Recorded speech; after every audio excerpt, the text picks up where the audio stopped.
L'honorable député Diémaniaïba a posé effectivement le problème de l'emprunt, après avoir rappelé que c'est l'Assemblée nationale qui autorise le gouvernement à emprunter.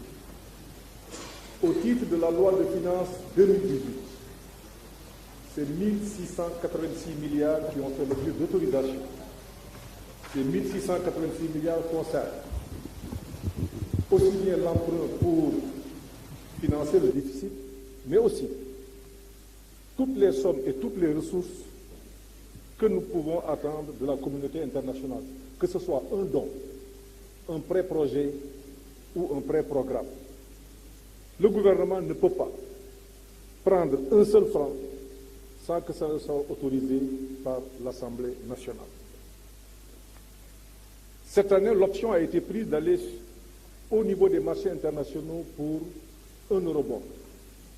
Là aussi, il faut rappeler que l'option d'aller sur le marché international comme intérieur est du ressort exclusif du gouvernement.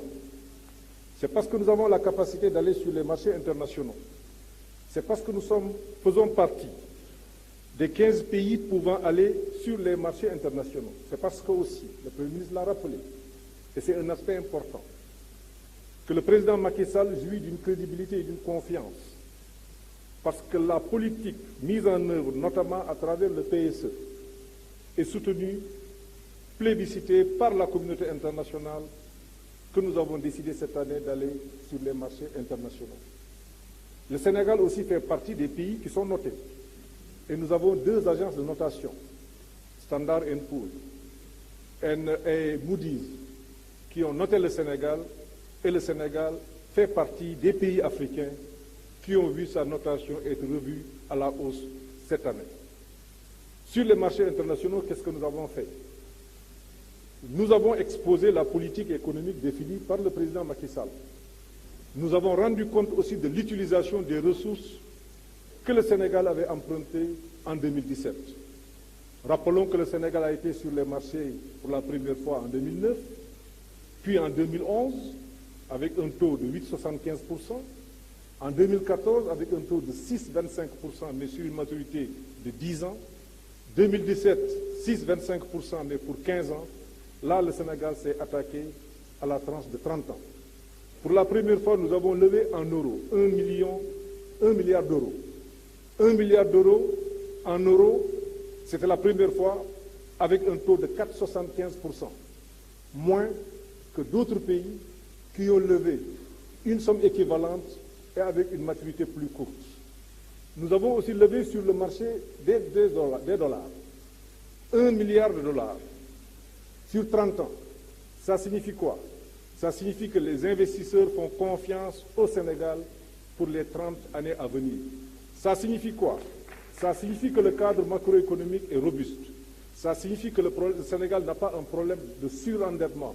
Ça signifie aussi que le Sénégal est un pays de paix, un pays de liberté, un pays de démocratie. Parce que cette somme ne va être remboursée que dans 30 ans. Ça, c'est extrêmement important. Combien nous avons payé? Je peux revenir en détail sur toutes ces questions. Nous avons pris 6 banques. Les 3 étaient avec nous avant l'arrivée du président Macky Sall. Nous sommes pour la transparence. Nous y avons rajouté 3 autres banques de rang mondial. Les 6 banques sont la Société Générale, la Citibank, la BNP, Standard Chartered, Deutsche Bank et Natixis. Voilà les 6 banques qui ont accompagné le Sénégal, qui sont des banques de rang mondial. Nous avons payé quoi? Nous avons payé 0,01%. Je dis bien, chaque banque a eu 100 000 euros et 100 000 dollars, soit 600 000 euros pour la tranche de 1 milliard et 600 000 dollars pour la tranche de 1 milliard de dollars.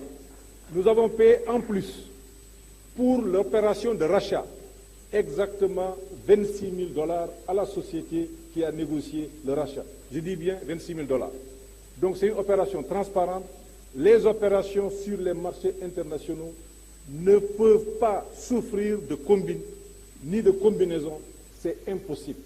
Le dire, c'est soit méconnaître ce qui est possible et pardonnable, c'est soit faire preuve d'une mauvaise foi manifeste.